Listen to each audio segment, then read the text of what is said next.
Ito ang inyong lingkod na nagbabalik upang magbigay ng mga balitang walang bias at pawang katotohanan lamang. Ito ang Bayang Pinas. Ang isyong ito ay naging usap-usapan sa buong bansa at iba't ibang social media platforms. Mahigit 730 million pesos ng Office of the Vice President ang ibinulsapalan nitong si Congressman Saldico.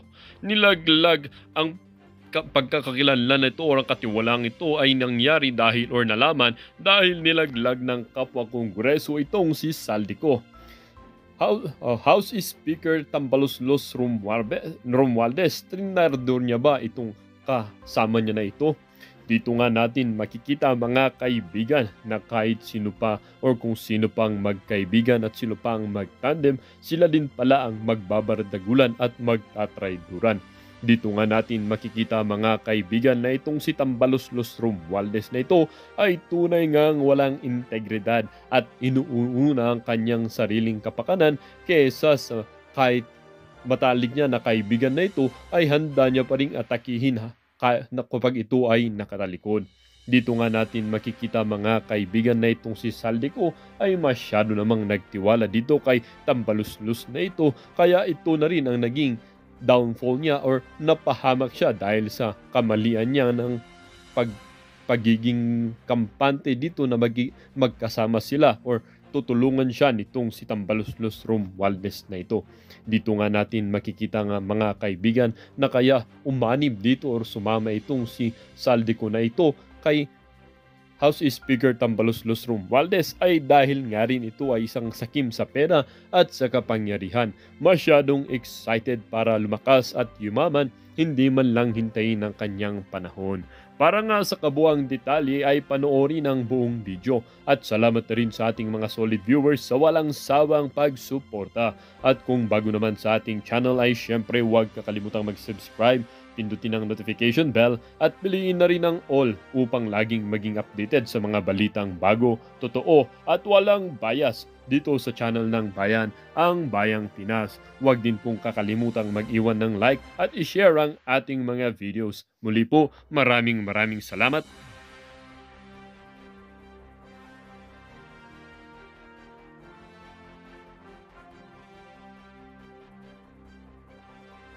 Na ho sa party, itong si Angara at sinoplak ho niya itong si Saldico. Yan na nga ba sinasa. Kung hindi ka naman kasi accountant at hindi ka maalam dyan sa kuwag, huwag kang magbida-bida. Sinoplak ka tuloy ni Angara. Yan ang hirap po kasi kay Saldico, bira ng bira. No? Pero bago nang yan, isang like at isang subscribe lang ko. Sobrang saya na ho natin dito sa PH Update. At sa mga gusto sumali sa ating community, para kayo hong pinakaunang makakita sa ating mga upload dito sa PH Update, i-click nyo lang ho yung join button sa baba. Ayun na nga mga kababayan, sumama na rin ho sa party, kaugnay dyan sa mga, sabi nitong mga congressman na to, mismanagement. Yung ano daw, ang Department of Education nung panahon ni dating DepEd Secretary, Vice President Sara Duterte. Ngayon nagsalita ho itong si Angara. Sino ba si Angara? Ang bagong Department of Education Secretary.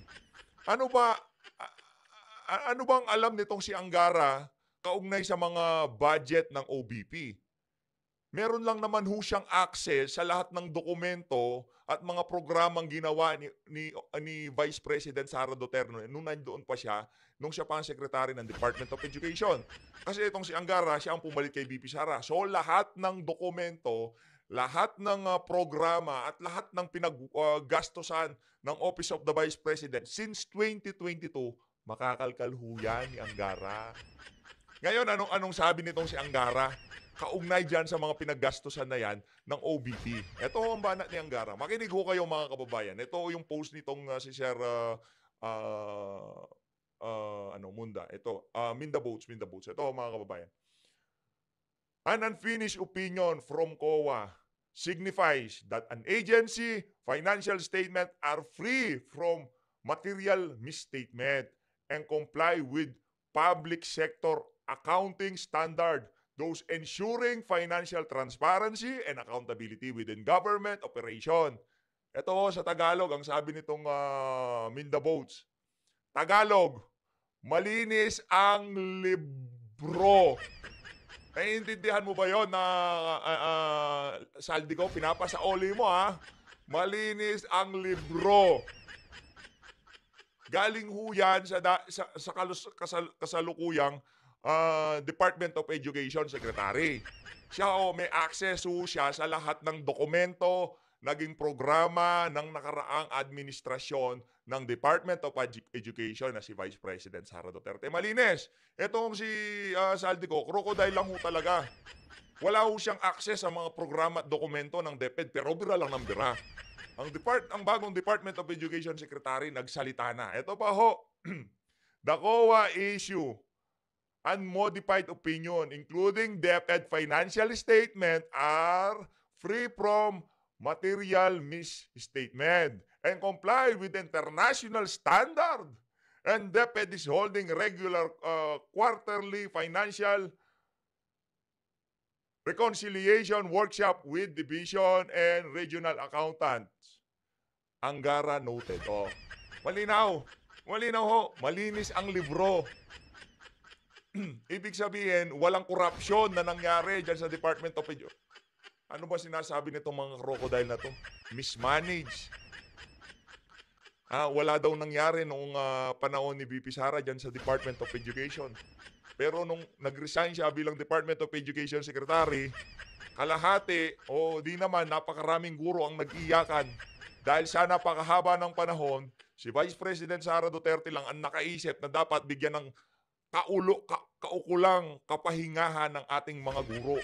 At pagka nakabakasyon o kung anumang pahinga yan, hindi sila pwedeng i-text o kung anong report ang ipapasubmit sa kanila.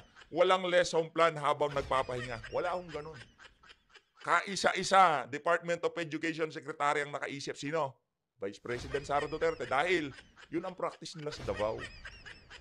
Executive ho, magaling ho iyang si VP Sara sa implementation, sa executive. Di ho siya magaling mag-dal-dal-dal-dal kagaya niyang si Saldico at niyang si Tambaluslos. Aksyon ho ang mga Duterte, hindi naman ho kagaya nito pa. Parang nag-iiba ng mga anyo nyo, sir, ha? Dumadami ng ngipin nyo, ha? Dumadami na ho ang ngipin nitong mga to. Ito, mga kababayan, rekta na ho tayo dito kay Sir Evie. Nakananto, anong nangyayari sa Pilipinas? Punta ho tayo. Ito. Pasadahan ho muna natin na mabilisan to. Itong kay Sir Evie Hugalbot. Ayun na nga, breaking news ho. Breaking news ho ngayong araw na to, nagsalita na ho itong si Stella Kimbo na kung saan ilinabas ho sa social media ang ginawa ng Committee on APRO dito sa proposed budget ng Office of the Vice President. Sa unang budget ho ng OBP, ang original budget ho may 2 billion pesos. Ayan ho mga kababayan, naka-breakdown ho dito yung mga paggagastusan dyan ni Vice President Sara Duterte.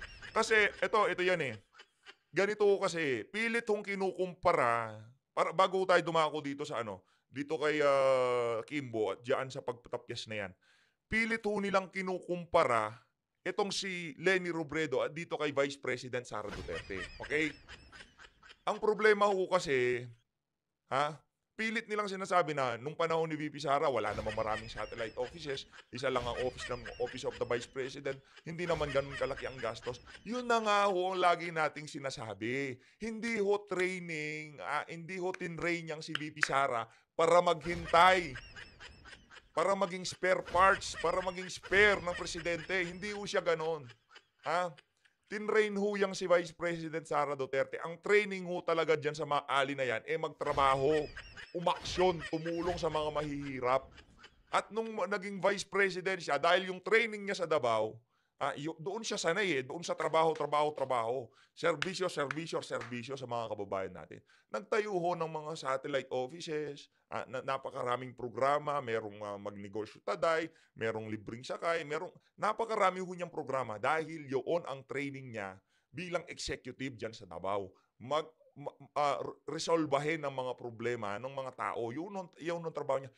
Hindi ho siya tinrain para magdadaldal dyan sa social media, sa mainstream media.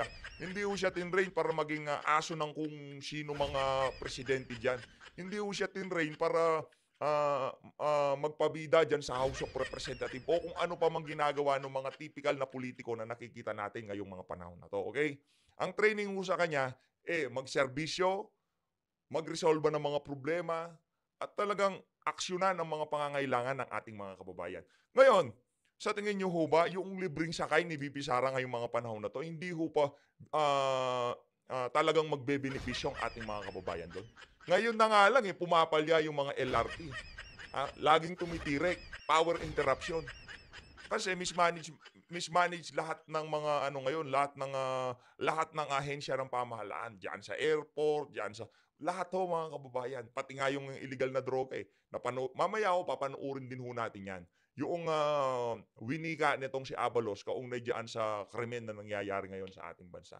Ayun na nga mga kababayan, pilit niyong kinukumpara itong si Bibi Sara dito kay Leni Robredo. Si Leni Robredo, ang gusto lang ho talaga niya maging presidente, tapos. 'Pag naging presidente na siya, tapos ang istorya, wala na ho siyang gagawin, gano'n lang gusto niya. Gusto niya lang na maupo ang Liberal Party noong nagdaang administrasyon, 'yun lang ho. Talagang pinanindigan niya yung pagiging spertar niya, yung pamimigay niya ng lugaw. Ano lang naman ho ba yung lugaw? Si VP Sara ang programa niya, magnegosyo taday. Tinutulungan niyang magkaroon, hindi ho ayuda ha, hindi ayuda, hindi utak-ayuda si VP Sara. Gusto niya yung mga Pilipino maging, resourceful ang kanilang mga buhay. Hindi niya binibigyan ng 5,000, tapos pangtutongit na nila o kung ano mang gagawin nila diyan sa pera na 'yan. Ang gusto ni VP Sara, habang itong si Tambaluslos namimigay ng ayuda, si VP Sara gusto niya magnegosyo kayo. Libreng sakay, oo, very relevant ngayon yung libreng sakay na 'yon. Bakit? Palpak na palpak ang ating transport system dito sa Pilipinas. Kaya lahat ng puwedeng, magbigay ng libreng sakay, dapat magbigay ho 'yan. At isa ho yang, Office of the Vice President sa dapat gagawa niyan, diyan sa budget na proposed budget na 'yan. Kaso anong ginawa ho nitong mga tambaluslos na 'to? Tinapyas ho nila para yung mga plano ng Office of the Vice President na, tumulong sa ating mga kababayan, hindi niyo naman ho kasi talagang nare-reach yung marami sa ating mga kababayan. Tanggapin niyo na katotohanan, DSWD, yaang, DOLE, hindi niyo nare-reach yung ating mga kababayan. Merong nagpupunta sa Office of the Vice President ngayon para do'n sa mga kababayan natin na manghihingi ng tulong sa OVP. Kung hindi ho man niya ho kayo matulungan, pasensya na ho kayo dahil tinanggal ho yung budget na para ibigay sa inyo nitong mga crocodile na 'to para gawing pang party-party. Hindi gawin pang party-party. Ilalain nila doon sa mga ahensya ng pamahalaan na kesyo redundant daw yung programa ng, OVP. Yun ho ang plano nila, 'di ba? Yun ang gagawin nila at yun talagang just stick to the plan. Yun ho talagang plano ng, mga crocodile na 'to. So, para doon sa mga congressman na napangakuan ng 777, 'di ho natin alam yung 77 na yun. Pero pagkadinig natin kagabi diyan sa third floor, pagdating sa AX, Tupad, AKAP, lahat ng bumira kay VP Sara, kasama kayo sa distribution. 'Di ba galing? Galing ho ng strategy nitong mga congressman na 'to. Bira kay VP Sara para campaign fund next election. Di umano, sabi ng third floor studio. Sir Marlon Sir Marlon. Sir Marlon! Yan na nga ba sinasabi natin? Ito ho mga kababayan, ang budget ho ngayon ng Office of the Vice President from mahigit 2 billion, 733 million. Nakakalungkot ho. Yung mga matutulungan ng OVP, sasabihin ni VP Sara, i-refer niya dyan sa DSWD, dyan sa, dyan sa DOLE. For example, ganun. Ano ba ginagawa ng DOLE? Tupad? Pagwawalisin yung mga kababayan natin sa kalsada, tapos every week or month bibigyan ng pera. Si VP Sara hindi ho. Magnegosyo taday. Diba? Ganun ho ang gusto ng administrasyon na to. Ang gusto ni VP Sara, tuloy-tuloy na asenso sa pamumuhay ng sambayan ng Pilipino. Pero itong mga nasa House of Representative, ang target lang ho ng mga yan, dapat pag namimigay ng ayuda, kasama kami dyan. Gusto niyo ba mapanood yung video nitong si Tambaluslos? Namigay lang ng tag 5,000, kala mo tag 1,000 lahat ang pinamigay. Dinaig pa si Kuya Will, anak ng towa. Ibang klase yung mga kababayan. Yun, sa supplies, 200 million. Pagdating sa personal services, para consultant, tapyas. Financial assistance, Red list expenses. Ito yung mga satellite offices ng OBP, no? Na ngayong panahon na to, kailangan talaga lahat magtulong. Kala ko bang tulong-tulong? Tumutulong itong si Vice President. Ayaw nyo naman patulungin. Utility expenses, 5 million. Inilipat sa DOH. Inilipat sa AX. So pagka ilinipat dyan sa mga ahensya na yan, yung pondo na dapat doon sa mga programa ni VP Sara, yan ho ang ipamimigay ng mga crocodile dyan sa House of Representatives. Palakpakan! Pakagaling! Strategy talaga, di ba? Lipat. Okay. Nandyan na. Okay, pamigay natin yan para tayo bida. Di ba? Ganun lang naman yun. Si VP Sara, hindi siya nagpapabida. Nakita niyo yung mga trucks, yung mga sasakyan ng OVP. Walang nakabanderang pagmumukha ni VP Sara. Kaya pag namigay ng tulong, Office of the Vice President. Pero sa kanila, naku po. Pati voucher, merong pagmamukha ni Tambaluslos. Ito na ho, pakinggan ho natin si Kimbo. Grabe naman nag-trigger tayo pag kami nag-uusapan ho talaga natin itong si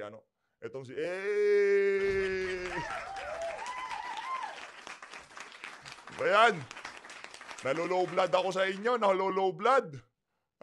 Wala ako. Low blood ho ako ngayon. Parang ako si Cassandra Ong eh. Pakinggan ho natin itong si Kimbo. MAIFIP program. So ipapaliwanag ko lang po na ang decision na ito ay isang committee decision. Okay. Okay, ito na ho. Pakinggan ho natin itong si Estela Kimbo. Itong si Pitit. Yan ka na naman, PH. Walang mic. Bigyan nyo. Yesterday, the Committee on Appropriations...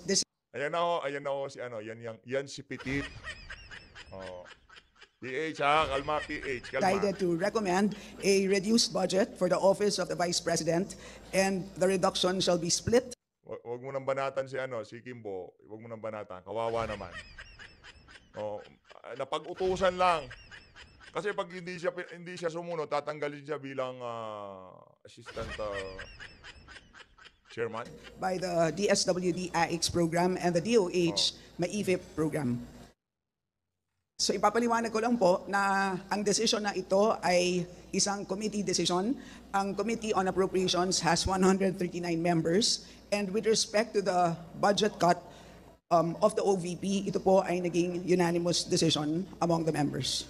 At lilinawin ko rin po na hindi pa ito final approval ng Congress. Ito po ay recommendation pa lang po ng Committee on Appropriations for the plenary. Okay. At kagabi naman po ay nag-second reading na rin po ang approved committee report na kung saan nakapaloob ang recommendation. Simple pa kayo, final na nga yan. Di ba sinabi na ni BP Sara?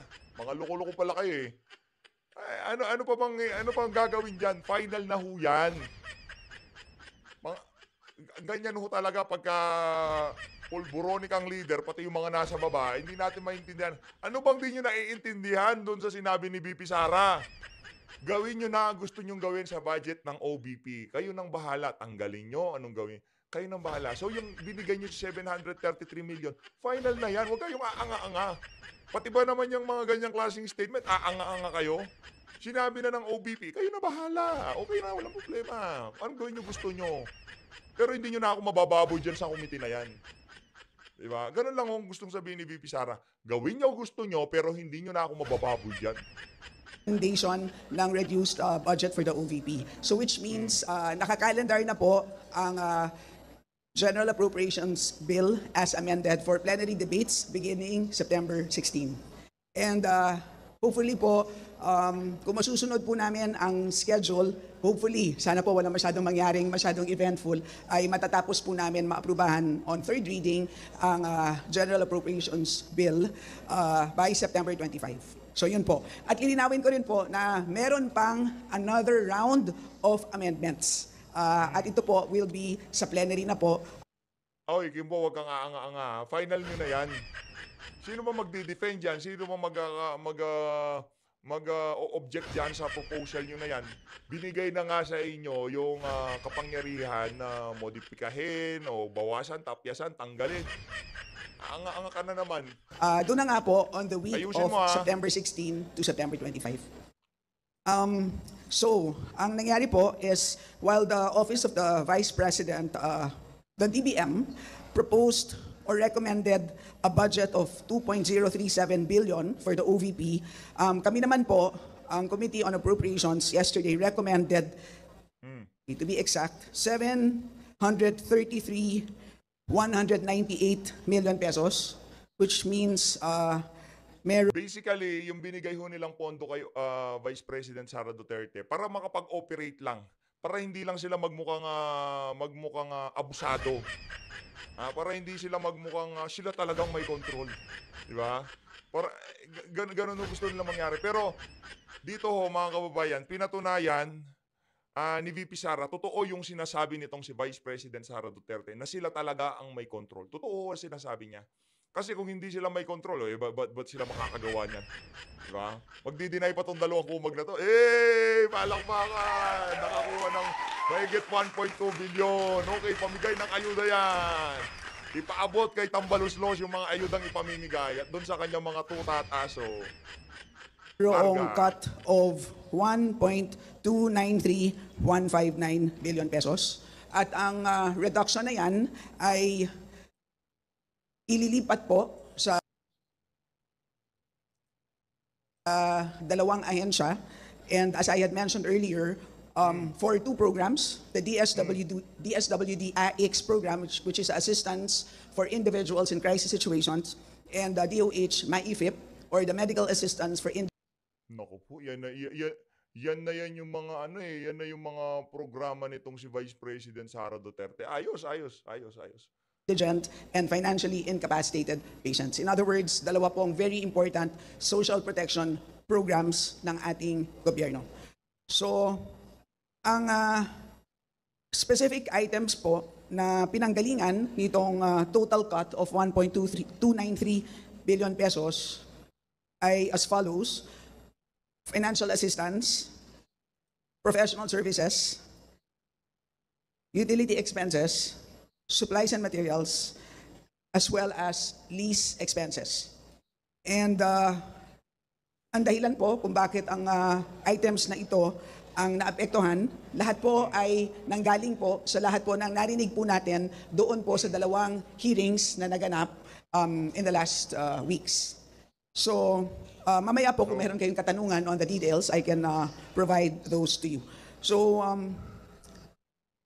magtatanungan pa ba tayo, Madam Kimbo? Kasi panigurado lahat ng tanong dyan, kargado yan. Hindi naman pwedeng magtanong dyan yung mga tipong, yung mga satellite offices ng OVP, yung mga umaasa sa OVP na nai-snub o hindi nabibigyan ng pagkakataon dyan sa mga ahensya na nabanggit nyo, at mga kilalang hindi kaalyado ng administrasyon na individual, makakakuha ba sila dyan sa mga programang pinaglagakan ng pondo na dapat sana sa Office of the Vice President? Aminin na ho natin, kahit bumaba tayo dun sa barangay level, pagka alam ng barangay captain na hindi ka kaalyado at sinuportahan mo itong si ganito, si ganyan, nung panahon ng eleksyon, hindi ko kayo makakakuha basta-basta ng rekomendasyon o masasali sa listahan ng mga barangay na yan. Kaya meron ho dapat talaga yung Office of the Vice President. Sorry na lang ho sa mga kababayan natin. Ganyan ho ang kayang gawin ng administrasyon na to para magipit yung mga taga-suporta ng mga Duterte. Floy. So siguro just one last note before I take in questions. Game. So again, we have one more round of Mga kababayan, pagka hindi medyo maganda yung tanong, tatapusin na ho kagad natin to. Kasi pagka introduction pa lang ho ng tanong, ramdam ko na nakargado, ibig sabihin maglulukuhan na lang ho tayo. Ganun lang yun. Wag ho natin lokohin yung mga sarili natin. No? Ito kasi mga media na to, lahat ho yan nabili na yan. So tingnan ho natin kung paano magiging flow ng Q&A nitong si Kimbo at ng mga media dyan sa House of Representatives. Same set of media man, yung nagtatanong doon sa mga young goons at dito sa press con na to. Parehas lang ho. Kaya kung lukuhan lang ang maririnig natin dyan sa mga tanong nitong mga media man na to, wag na lang ho. Tuloy natin. amendments. Lilinawin ko, hindi pa ito final approval ng Congress. Final na yan. Kayo na nga bahala. Meron pa tayong plenary debates. And Pagkatapos po mapadala ang House version of GAB to the Senate, magkakaroon siyempre ng Senate deliberations. After ma-approve ang Senate version, meron pang bicameral meeting. After that, magkakaroon pa po ng ratification, meaning babalik pa po yan to both Congress and the Senate. And then after that, magkakaroon pa po ng President's approval because as you know, the President can Linalatag ho nitong si Kimbo na, uy, hindi kami may control niyan ha. Tignan nyo, ang daming dinadaanan, magpupunta pa sa presidente. Lahat ng dadaanan niya, kaalyado niya, mga loko-loko ba kayo? veto, and ang veto po is pwede po on a line item basis. In other words po, okay. ganun po kahaba ang proseso ng ating budget approval, budget process, at malinaw po na napakarami pong tao na involved dito po sa pag-aproba ng budget. Hindi lang Hindi naman si Saldico, kayo naman. Hindi si Saldico, dami niyan eh. Pagdating sa presidente, bibito pa yan eh. Alam nyo naman kanino nang gagaling yung pagbira kay VP Sara. Hindi kontrolado ni Tambo at nitong si po dalawang tao. And of course, after the budget is approved, alam naman po natin, ang budget execution is solely by the executive. So yun na lang muna po, and I'm willing po to take questions. Ay po, mauna. Tama naman ho yun, no? Yung execution ng budget, nasa executive pa rin. Kaso, problema, halimbawa, yung secretary ng DSWD, halimbawa, sasabihin ni VP Sara, kukuha ko ng meron akong gustong bigyan ng dito, AX. Maraming naghihirap na nangihingi ng tulong sa akin dito sa area na to. Asa na mamigay ako ng AX? Sa tingin niyo ho ba, bibigyan ng Office of the Vice President ng AX para ipamigay sa ating mga kababayan? Kasi meron din lumalapit sa kanya eh. 'Di ba? Pagka galing sa akin, rinikomenda ko diyan sa DSWD, recommended by Vice President Sara Duterte. Automatic ho, diretso sa shredder yan. Hindi ma-approve niya. Mabibigay ang credit kay VP Sara. Ay, si VP ang nag-recommend sa akin dito sa AX, diyan sa tupad na yan. No. Dapat ho si Tambalos sa mamimigay dyan. Madam, sir, ganun ho dapat ang galawan dyan. Yan na po ako. Okay, magpubola. Kong Sela, Red Mendoza po from the Manila Times. I know na yung budget cut po is on the House level.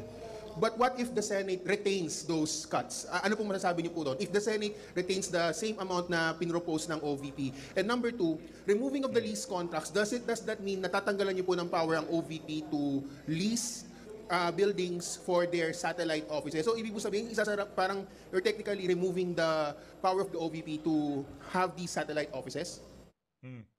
Doon po sa first question. So what happens if the Senate decides to approve a different version? So yun po ang dahilan kung bakit meron Wag nyo nang itanong yan. Narinig nyo tong si Coco Pimentel. Tanggalin na yung mga yan. Yung mga ano-ano na yan. Tanggalin na yan. Wag na tanggal yan. tayong bicameral meeting. So kung saan po kailangan magkita ang representatives ng Congress, representatives ng Senate, uupo po sila, and they will have to iron out the differences to come up with a single version. Yun po ang dahilan. Bakit kailangan magkita-kita ulit pagkatapos po maaprubahan ng Senate naman ang kanilang version. At malamang, sa dami po ng line items ng ating GAB, for sure, ay meron pong differences ang dalawang version. Ngayon po, pagdating po sa lease expenses, ang lumabas po sa ating pandinig ay marami pong opisina ang ating OVP, hindi lang isa, katulad ng ating mga previous vice presidents na they only maintained a single office. Lumabas naman po sa ating hearings na mayroong 10 satellite offices and 2 extension offices. Pagka nagkaroon ho ng donation drive para dito kay VP Sara, wala pa ho eh. For now, wala pa ho.